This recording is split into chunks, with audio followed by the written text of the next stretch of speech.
de un gas a través de un circuito. Iván Ariza, ¿usted alguna vez ha visto a alguien que le pongan oxígeno? ¿Sí?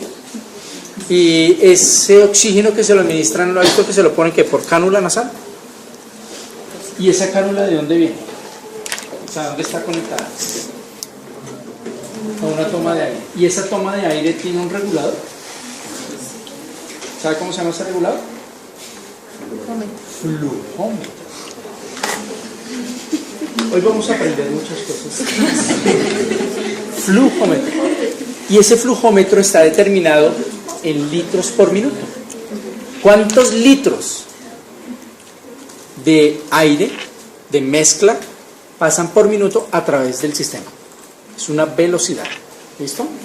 Si yo aumento la velocidad en el circuito, la curva tiene la posibilidad de cambiar, de ser en diagonal, en forma como de aleta de tiburón, o puede volverse hexagonal. Entre más flujo, aumento el área bajo la curva, que se va a ver manifestado en la presión media de la vía aérea. ¿Listo? El flujo, la velocidad del gas, entre más velocidad haya, entre más flujo haya, puedo lograr que esta curva, que en este momento se representa como una aleta de tiburón, ¿sí la ves? Digamos acá.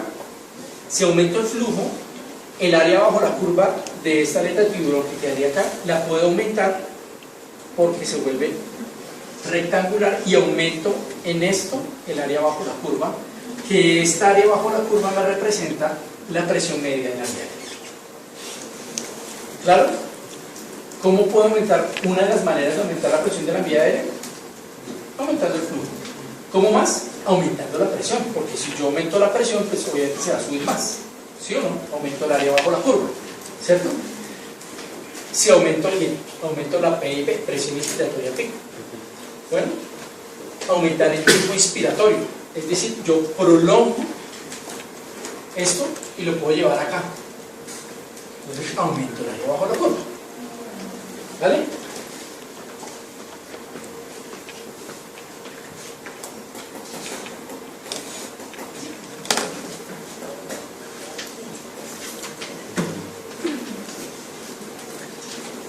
Entonces,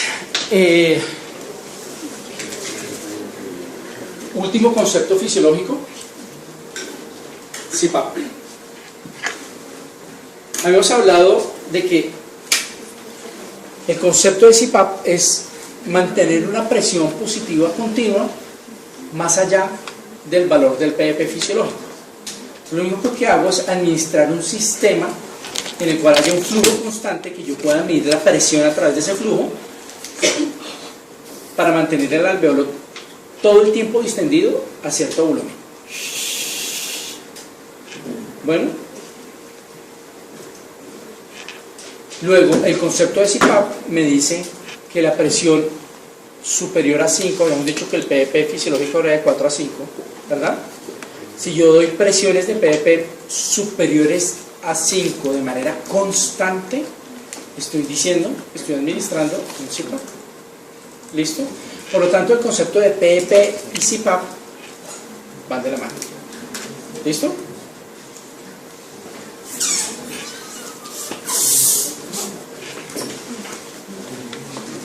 Doctor, pero el CPAP también da PIP, ¿cierto?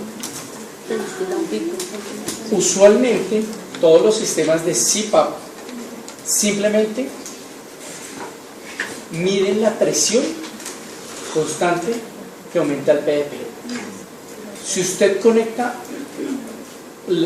tiene la forma, porque sí se puede hacer, de dar una presión pico, ya no habla de CPAP, sino de soporte usualmente no invasivo, porque está dando una presión pico. O sea, la presión pico la es uno. Usted puede conectar un ventilador a través de una cámara. Lo hacemos en los recién nacidos. Y le puedo decir al ventilador, tiene un poquito de presión pico, pero ese no es el objetivo. El objetivo es que me mantenga una presión constante para dar CPAP. Pero pudiera yo colocar el ventilador el principio fisiológico de la ventilación en recién nacidos es por presión, no por volumen. En los niños y en los adultos ventilan por volumen. Nosotros ventilamos por presión. Cuando ustedes lleguen allá a la unidad de recién nacidos, van a escuchar primera máxima de la rotación por recién nacidos. Doctor Otavalo. Cuando usted fue a la unidad, le dije primera máxima de esta rotación. Los niños no son adultos pequeños, ¿verdad? Y los recién nacidos no son niños pequeños. No existe ninguna otra población que tenga que hacer todos estos cambios fisiológicos. Y esto hace que la fisiología sea única e irrepetible. Los recién nacidos son los seres que más apoyo en algún momento necesitan y son los que además son los más agradecidos de todos, porque si yo hago las cosas bien, al bebé le va bien. Habíamos hablado inicialmente, cuando empezamos la clase,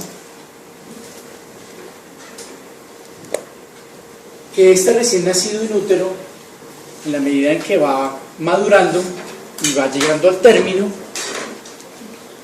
se empieza a preparar para ese nacimiento, para ese evento que va a ser el más difícil de la vida y que afortunadamente todos olvidamos por lo difícil, que el pulmón tiene que empezar a prepararse y se prepara a través de las serie de una liberación de hormonas y de sustancias y de catecolaminas que van a preparar el pulmón para que el pulmón sea capaz primero de absorber el líquido y de que empiece a funcionar. Esta es la fisiopatología de la taquipnea transitoria del recién nacido, donde básicamente lo que vamos a ver es una demora o una alteración en la absorción del líquido amniótico que se encuentra a nivel alveolar. ¿Por qué? Porque de alguna manera algunos recién nacidos demoran o se dificultan en que las bombas que tienen que hacer intercambio del líquido por electrolitos no lo hagan bien.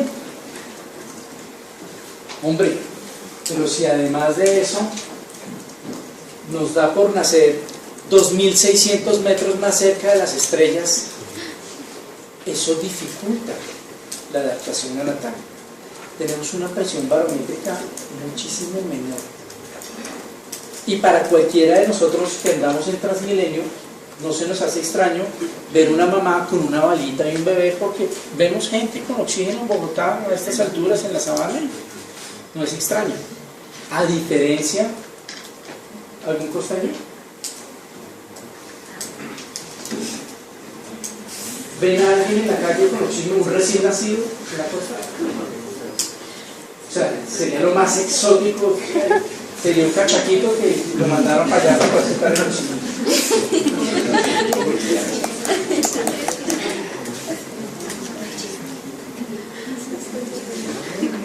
Hemos hablado entonces de manera directa o indirecta de algunas patologías. Hablamos de membrana hialina, hablamos de taquipnea transitoria, hablamos que los niños pueden tener dificultades en la adaptación porque tienen hipertensión pulmonar y eso se llama dificultad respiratoria adaptativa. Bueno, y dijimos también que la membrana hialina no era exclusiva del prematuro, porque el surfactante también se consume o se inactiva. Y dijimos que el bebé puede aspirar meconio, el bebé puede aspirar sangre o inclusive cualquier proceso inflamatorio como el pus, la neumonía, inactivan el surfactante. La única patología que no tocamos es la hernia diafragmática.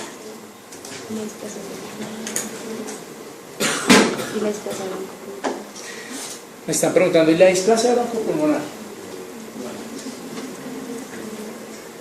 Para salir del tema de la hernia diafragmática, digamos que la hernia diafragmática es un tema bastante complejo, que se sale un poco de toda la fisiología que hemos hablado, porque básicamente dentro del desarrollo embrionario el diafragma no se desarrolló completamente.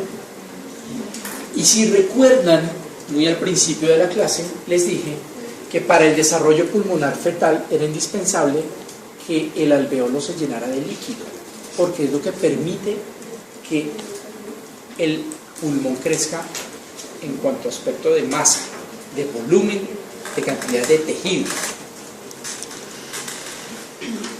Lo que sucede en la hernia diafragmática es que una parte del diafragma no se desarrolla y las vísceras intraabdominales se meten a la cavidad torácica.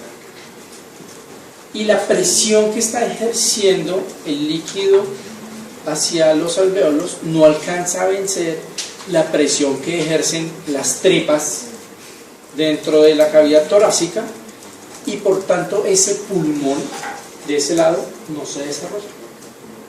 Hoy en día inclusive sabemos que el desarrollo pulmonar del otro lado, que teóricamente debería ser normal, también puede verse alterado, porque la relación de los vasos sanguíneos pulmonares con los alveolos también se puede alterar, y pueden hacer que estos bebés cursen con hipertensiones pulmonares persistentes y a veces irreversibles, porque si no tienen una cantidad de vasos sanguíneos suficiente, pues eso no lo va a modificar ningún ventilador mecánico, ni ningún medicamento, ni ningún gas, y indefectiblemente son bebés que muy seguramente van a fallecer.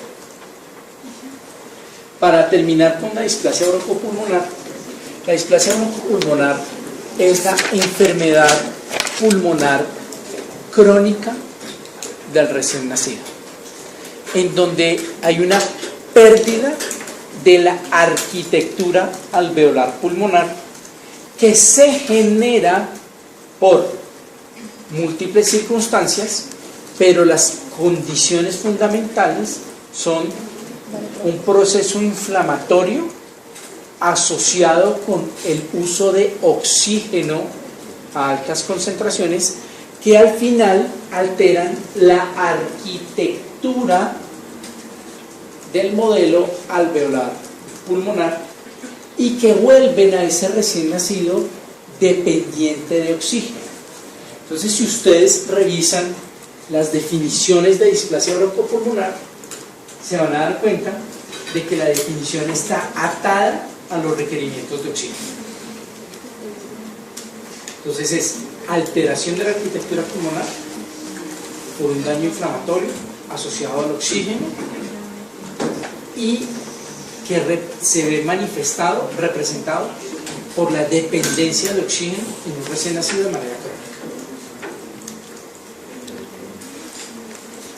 ¿Dudas, preguntas, sugerencias?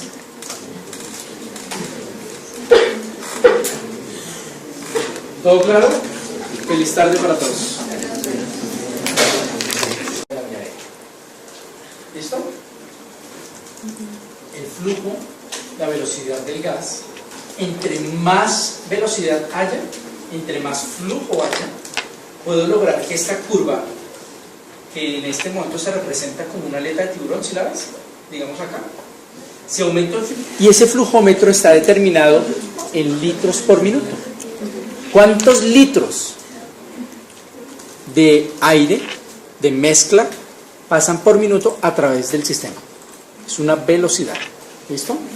Si yo aumento la velocidad en el circuito, la curva de un gas a través de un circuito. Iván Ariza, ¿usted alguna vez ha visto a alguien que le pongan oxígeno? ¿Sí? Y ese oxígeno que se lo administran, ¿lo ha visto que se lo ponen que por cánula nasal? ¿Y esa cánula de dónde viene? O sea, ¿dónde está conectada? A una toma de aire. ¿Y esa toma de aire tiene un regulador? ¿Sabe cómo se llama ese regulador? Flujómetro. Hoy vamos a aprender muchas cosas. Flujómetro. Tiene la posibilidad de cambiar de ser en diagonal, en forma como de aleta de tiburón o puede volverse hexagonal. Entre más flujo, aumento el área bajo la curva que se va a ver manifestado en la presión media.